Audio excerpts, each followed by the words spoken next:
बिस्मिल्लाहिर्रहमानिर्रहीम अस्सलामु अलैकुम। जिस तरीके से आप जानते हैं कि हम लोगों ने एक सीरीज स्टार्ट की हुई है जर्नल पोर्शन की और उसमें से हम लोग फर्स्ट टॉपिक कवर कर रहे हैं दैट इज सिलेबस। सिलेबस के बाद इंशाल्लाह हम लोग देखेंगे कि हम लोगों ने किस तरीके से ये जो सिलेबस है ये कवर किस तरीके से करना है, यानी इसका जो कंटेंट है वो हम कैसे कवर करेंगे इफेक्टिवली, ताकि हमारी तैयारी भी पूरी पूरी हो जाए, हम इससे फ़ायदा भी उठा सकें और जो इम्पोर्टेंट काम है वही करें और जो इम्पोर्टेंट नहीं है उसको हम स्किप कर सकें। अभी तक जो हम लोगों ने किए हैं वो 3 टॉपिक्स किए हैं, Islamic studies, Pakistan studies and current affairs. ज़्यादातर इश्यूज़ जो बनते हैं वो उन्हीं 3 टॉपिक्स में बनते हैं, क्योंकि ऑब्वियसली वो बहुत ह्यूज टॉपिक्स है, स्पेशली करंट अफेयर्स से बहुत पढ़ा जाता है। लेकिन जो अगले हैं वो भी उतनी ही इम्पोर्टेंस रखते हैं और उनका भी ऑब्वियसली करने का तरीका होगा। इसके बाद जितने भी हम लोग आगे पोर्शंस करेंगे वो प्रॉपर्ली सब्जेक्ट्स हैं, जैसे ज्योग्राफी एक सब्जेक्ट है, मैथमेटिक्स सब्जेक्ट है, इंग्लिश सब्जेक्ट है, इसके अलावा उर्दू है, साइंसेज हैं और कंप्यूटर है। कंप्यूटर का पोर्शन कंप्यूटर के जो कैंडिडेट्स होते हैं उनके लिए भी होता है और उनके लिए भी टफ हो सकता है समटाइम्स, क्योंकि उसकी भी एक वजह है कि क्यों टफ होती है वो। और जो बाकी चाहे आप बायोलॉजी का दे रहे हैं, केमिस्ट्री का दे रहे हैं, फिजिक्स का दे रहे हैं, उनका भी वो कंप्यूटर पोर्शन इंक्लूडेड होता है लाजमी।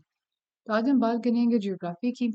सामने आपको सिलेबस लिखा हुआ नज़र आ रहा है, ये आपको कहीं से भी मिल जाएगा, लेकिन जो हमारी चीज़ इम्पोर्टेंट है करने वाली वो ये कि इसमें से ज़्यादा चीज़ इम्पोर्टेंट कौन-सी है, प्रीवियस पेपर्स में ज़्यादा कौन-सी चीज़ों पे ये एम्फसाइज़ करते हैं, किस चीज़ की ज़्यादा वेटेज है पेपर के अंदर।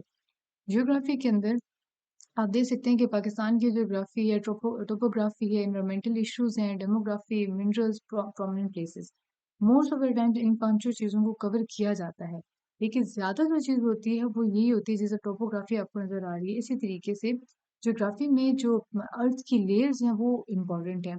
अब आप लेयर्स की तरफ जाएँगे तो आपको आइडिया होगा कि जब आप अर्थ की लेयर्स की तरफ जाएँगे, तब आपको आइडिया होगा कि कौन-सी लेयर किस ऊपर, कौन-सी नीचे, किस तरीके से। तो अगर आपको कोई इश्यू आ जाता है, लेट्स सपोज़ कि कोई क्रॉप्स का आ जाता है कि अगर ये इश्यू फलान जगह पे ये इश्यू है, तो कौन-सी ज़मीन की लेयर पे इश्यू है, तो आपको जब लेयर्स का आइडिया होगा कि फर्स्ट पे कौन-सा है, सेकंड कौन सा है, तो आपको आइडिया हो जाएगा कि किस लेयर से ये एग्ज़ैक्टली इश्यू निकला होगा। इसी तरीके से एनवायरमेंटल इश्यूज़ भी हैं। Sometimes environmental issues current affairs में भी शामिल हो सकते हैं कि रिसेंटली किसी एनवायरमेंटल इशू के बारे में पता किया जा सकता है।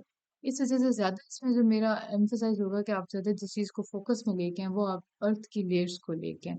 पाकिस्तान की ज्योग्राफी सवाए इसके कि पाकिस्तान की बाउंड्रीज़ का पता होना चाहिए आपको, कि पाकिस्तान की बाउंड्रीज़ की वैसे ये अब आते बहुत कम है ये वाले, लेकिन ये फिर भी एक उस सेफ साइड पे रहने के लिए हम लोग उसको भी तैयार कर सकते हैं।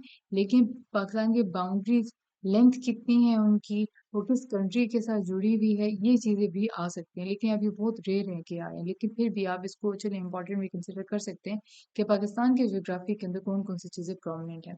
मैथमेटिक्स के अंदर अगेन 7 चीज़ों की आगे मैंने लिस्ट बना दी है, लेकिन जो इसके अंदर बहुत चीज़ इम्पोर्टेंट है, जिसमें आके अक्सर लोग फँस जाते हैं, ये 3 चीज़ें आ जाती हैं इसके अंदर।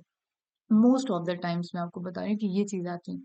इसके बाद अगर कुछ सेकंड चीज़ इम्पोर्टेंट है, इसको मैं कर देती हूँ इस तरीके से कि आपको आइडिया हो जाए। ये आप समझ लें, ये मोस्ट इम्पोर्टेंट है। अरिथमेटिक है आपके पास, अरिथमेटिक जो फ़ॉर्मूलाज़ आते हैं वो आपके पास सेकंड इम्पोर्टेंट हो सकते हैं, और प्रॉब्लम सॉल्विंग जो स्किल्स हैं उसके बाद आप कर सकते हैं ये, और उसके बाद फिर आपके पास आ जाती है ज्योमेट्री और अलजेब्रा। ज्योमेट्री और अलजेब्रा में भी तकरीबन दोनों ही इम्पोर्टेंट है एक बराबर, लेकिन अगर ज़्यादा देखा जाए तो इसमें आ जाता है आपके पास अलजेब्रा ज़्यादा इम्पोर्टेंट आ जाता है। अच्छा, ये वाली जो चीज़ें हैं, इसके अंदर जो नंबर टाइप्स मैंने लिखे हुए हैं फर्स्ट पे, ये बहुत छोटे होते हुए हम पढ़ते हुए आ रहे हैं, नेचुरल नंबर्स होते हैं, किस तरीके से उनकी क्या रेंज होती है, इसके अलावा बाकी जो नंबर्स होते हैं, उनकी रेंजेस क्या होती हैं, उनके नाम क्या हैं, उनकी रेंजेस क्या हैं, ये सारी चीज़ें पता होनी चाहिए।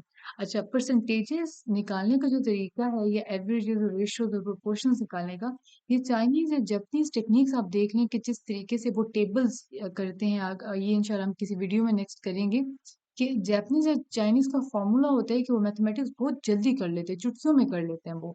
वो उनके प्रॉपर्ली वो तरीका उन्होंने बनाया हुआ है, तो उस मेथड को आप फ़ॉलो कर सकते हैं, या किसी मेथड जो भी आपको ईज़ी लगे, उस तरीके से कोई मेथड लें, कोई तरीका लें कि जो ऑब्वियसली कैलकुलेटर्स तो आप लोगों को अलाउ नहीं है, तो कैलकुलेटर के बगैर आप तभी कर सकते हैं जब आपको ये शॉर्ट ट्रिक्स पता होंगी कि किस तरीके से निकालते हैं। बट बहरहाल ये सारी चीज़ें बहुत ज़्यादा इम्पोर्टेंट हैं। टाइम डिस्टेंस वर्क का फ़ॉर्मूला बहुत इम्पोर्टेंट है। इसके अंदर सिनेरियो आता है ऐसा, ऐसा प्रॉब्लम आपको दिया जाता है जिसके ऊपर आपको ये फ़ॉर्मूलाज़ लगाने पड़ते हैं। तो ये चीज़ें भी इस तरीके से आपको तैयार करनी होती हैं। और बहरहाल मैथ्स के अंदर ये जो पोर्शन मैंने आपको बताया इस पे बहुत ज़्यादा फ़ोकस रखें। बाकी जो चीज़ें हैं वो बेशक जो ऊपर मैंने अरिथमेटिक है अलजेब्रा ज्योमेट्री इस पे बेशक थोड़ा भी फ़ोकस रख सकते हैं। Okay, next subject is English. English के अंदर जो चीज़ अक्सर जहाँ पे मसला आता है वो सिनोनिम और एंटोनिम का मसला आता है। हम लोगों ने जब कोर्स करवाया था तो हमारा इस तरीके का था कि हम लोगों ने डेली बेसिस के 10 टू 15 वर्ड्स दिए थे। और वो 10 टू 15 वर्ड्स कहाँ से आए थे? ऑब्वियसली वो पीपीएससी के पेपर्स में से ही आए थे। वो ज़्यादा वर्ड जो वहाँ पे यूज़ हो रहे थे उन्हीं को हम लोगों ने लिस्ट आउट किया और लिस्ट डाउन करने के बाद वो अपने जो हमारे पास कैंडिडेट्स तैयारी कर रहे थे उनको दिया। उन्होंने वो तैयारी की और उनको सेंटेंसेस में यूज़ किया। सेंटेंसेस में यूज़ करते साथ-साथ फिर उन्होंने देखा कि पार्ट ऑफ स्पीच कौन-कौन से होते हैं, प्रीपोज़िशन कौन-कौन से थे, पंक्चुएशन उन्होंने उसी पे अप्लाई की थी। एक्टिव और पैसिव वॉइस भी साथ-साथ किए थे। तो ये चीज़ है कि आपको क्योंकि अगेन ये पूरा एक सब्जेक्ट है, पूरा सब्जेक्ट है, जैसे कंप्यूटर का एक सब्जेक्ट है, साइंसेज़ की बाकी जो सब्जेक्ट है, तो पूरा एक सब्जेक्ट है। तो इसको अगर आप एक सब्जेक्ट की तरह डील करेंगे, तो ये आपके लिए आपको हार्ड टाइम दे सकता है। अगर आप इसको चंक्स में डिवाइड कर देंगे और अपने कोर सब्जेक्ट के कंटेंट के साथ डिवाइड कर देंगे, तो ये आपके लिए बहुत ईज़ी हो जाएगा। यानी कि ये ग्रामर को आप पहले करेंगे जब ब्रेक डाउन करेंगे, फिर पार्ट्स ऑफ स्पीच को देखिएगा, प्रीपोज़िशन को ये थोड़ा-थोड़ा करके आप डिवाइड करके डेली बेसिस पे थोड़ा-थोड़ा इसका डोज़ देना है। अभी कोई करेंगे कैसे और किस तरीके से होगा सेंटेंस कंस्ट्रक्शन इसके अंदर बहुत इंपॉर्टेंट है, वर्ड मीनिंग्स इसके अंदर बहुत इंपॉर्टेंट है, ये चीज़ें इंपॉर्टेंट हैं। अब इसके अंदर अगर मैं कहूँ कि प्रायोरिटी वाइज आपको किस पे जाना चाहिए तो आपको जाना चाहिए सिनोनिम और एंटोनिम पे जाना चाहिए, पार्ट ऑफ स्पीच और प्रीपोजिशन बहुत इंपॉर्टेंट है, इस पे जाना चाहिए आपको। एक्टिव पैसिव उस तरह से ज़्यादा नहीं आते, नॉलेजेस भी आ जाती हैं, सेंटेंस स्ट्रक्चर आ जाते हैं, ये चीज़ें हैं इम्पोर्टेंट।